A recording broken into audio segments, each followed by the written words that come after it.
Hello, good morning everyone. সকাল সকাল চান টান সবই কমপ্লিট, আমার রেডিও হয়ে গেছি। এখন একটু বেরোচ্ছি, চলো দেখতে পাবে তোমরা কোথায় যাচ্ছি। এখন তোমাদের সাথেও শেয়ার করবো কোথায় যাচ্ছি। এখন পুপুনকে আর নিলাম না, আমি আর বড়ি একটু বেরোলাম। যাচ্ছি হচ্ছে কি আমার পায়ের জন্য একটু ডক্টর দেখাতে। যেই সার্জেনকে আগে দেখাতাম সেই সার্জেনকেই আর কি কনসাল্ট করতে যাচ্ছি।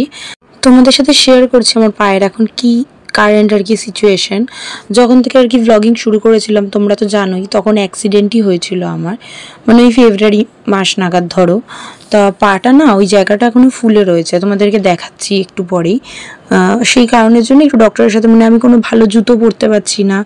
এই যে চলে এসেছি, আগে ডাক্তারটা দেখিয়ে নিই তারপরে তোমাদের সাথে কথা হচ্ছে আবার। এই যে বর টোকেনটা আগে কেটে নিয়েছে, ডক্টরের যে ভিজিট আগে পে করে দিতে হয় এখানে, সেই কারণের জন্য বসে আছি। ডক্টর এখনো এসে পৌঁছাননি, আসুক। আর এই হলো দেখো আমার পায়ের এখন অবস্থা, পাটা কিন্তু এই জায়গাটা ফুলে রয়েছে। ডাক্তার দেখানো হয়ে গেছে, কি বলেছে ডক্টর তোমাদের সাথে সবই একটু পরে শেয়ার করছি। আর এসে একটু চা করে নিচ্ছি আর রুটিটা ভেজে নিচ্ছি। তোমরা আবার কেউ ভেবো না এটা কিন্তু বাসি রুটি, না, মা একটু আগেই করেছে, আমি এইভাবেই খেতে পছন্দ করি। আর এখানে আমার ছেলে আরো চান করবে বলে কান্নাকাটি। বলো আমি কাঁদছি না, হাসছি। নাই নাই করবি, আরো করবি, চারও করাচ্ছি। চ এমন চান পাগল বাচ্চা তোমরা আর দুটো দেখেছো, কান্না জুড়ে দিয়েছো ওকে, আরো চান করাতে হবে বেশিক্ষণ ধরে। একটু হাম্পা হাম্পা দিয়ে দে সবাই, একটুখানি একটু চোখ মেরে দাও, এবার চোখ মেরে দাও। চোখ মারো, চোখ মারো।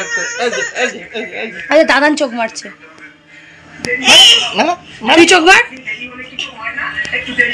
এই হলো আমার ব্রেকফাস্ট, রুটি, চা আর একটা কলা। খেয়ে নিই, তারপরে আবার যাবো রান্নাঘরের দিকে।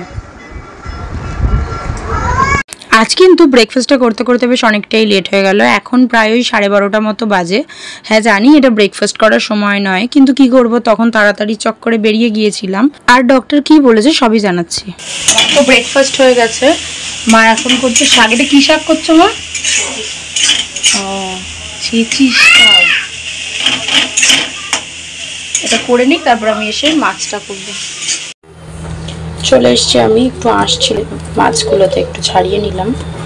এবার এগুলো পার্শে মাছ আর কি, এগুলোর ঝাল করব।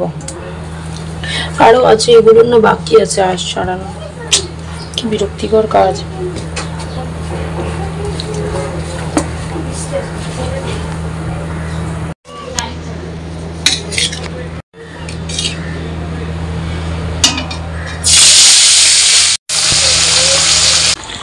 এই যে সর্ষে বাটা দিয়ে পার্শে মাছের ঝালও রেডি।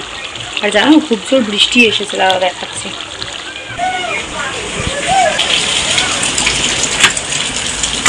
এই দেখো মুষলধারে নেমেছে, স্বস্তি। যা গরম পড়ছে একটু আরাম পাওয়া যাবে বাবা। 2000 years later পড়েছে পুপুন, এখন ওর ঠাম্মি নিতে এসছে, তাই এর ভেতরে ঢুকে দাঁড়িয়ে আছে। বলো ডাকো, হবে না হবে না, ডাকো হবে। কোথায় যাবো, কোথায় কোথায় যাবে ঠাম্মি? গঙ্গায় চলে যাও না। চলে আসো মামা, আমি নিয়ে যাচ্ছি, আমি নিয়ে যাচ্ছি। বেরিয়ে আসো ওখান থেকে, তুমি আটকে যাবে ফাঁকের মধ্যে, এই খাটের ফাঁকে ঢুকেছে ওখানে।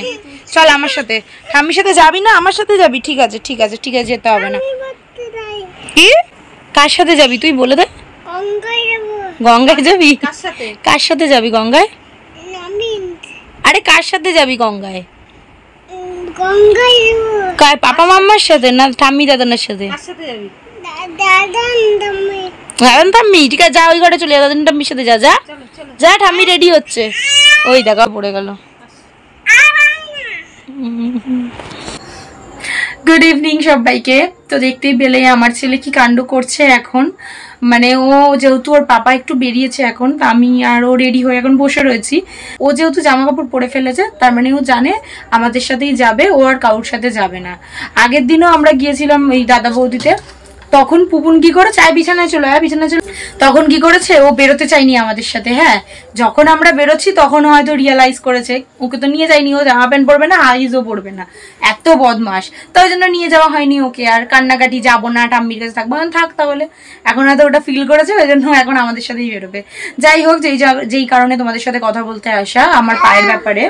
হ্যাঁ, ওই পায়ের ব্যাপারে ডক্টর কি বললো, তারা কথা বলছি না মাম্মা, পায়ের ব্যাপারে ডক্টর বললো ওখানটা অপারেশন করে ওই জায়গাটা তুলে দিতেও পারে, শক্ত হয়ে রয়েছে যেটা, কিন্তু ডক্টর বলছে যে অপারেশন করলেও ওই জায়গাটা সেম আবার আগের মতো হয়ে যাবে কিনা, মানে যেমন এখন রয়েছে সেরকম হবে কিনা সেটা তো ডক্টর আর কি বলতে পারছে না। আর নয়তো এখন একটা যেটা দিয়েছে, একটা মলম বা একটা অয়েলমেন্ট দিয়েছে, ওটা দিয়ে বলেছে হাত দিয়ে প্রেস করে ওপরটা দিয়ে লাগাতে ভালো করে, তাহলে যদি কমতে পারে ওই ফোলা ব্যাপারটা। আর না হলে থার্ড একটা অপশন আছে, যেটা হচ্ছে ওই জায়গাটার মধ্যে ইনজেকশন পুশ করতে হবে, মানে 1 সপ্তাহে তো 10টার খরচও প্রচুর, ওইটা একটা উপায় আছে।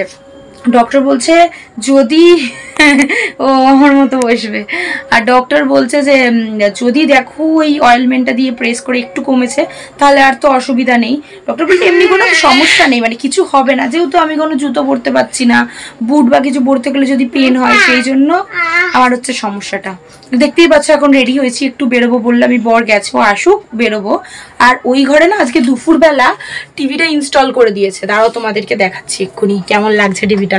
চলো আয় পুপু নাই, এই দেখো টিভিটা একটু ওপর করেই লাগানো হয়েছে, কারণ হচ্ছে এর জন্য ও হাত দিয়ে না ওই ঘরের টিভিটা ওরম করে, সেই কারণে একটু ওপর করে লাগানো হয়েছে।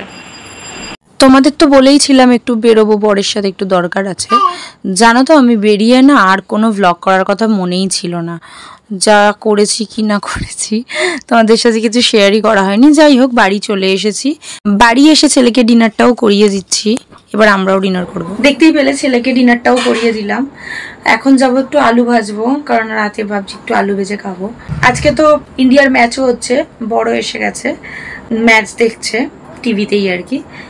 তাহলে আজকের ভিডিওটা এইটুকুই তাহলে রাখলাম। আশা করি তোমাদের আজকের এই ভিডিওটি দেখতে খুব ভালো লেগে থাকবে। যদি ভালো লেগে থাকে তবে আমার চ্যানেলটিকে প্লিজ সাবস্ক্রাইব করে দিও, একটা লাইক করে দিও, কমেন্ট করে দিও অ্যান্ড শেয়ার করে দিও। Tata, bye bye, good night.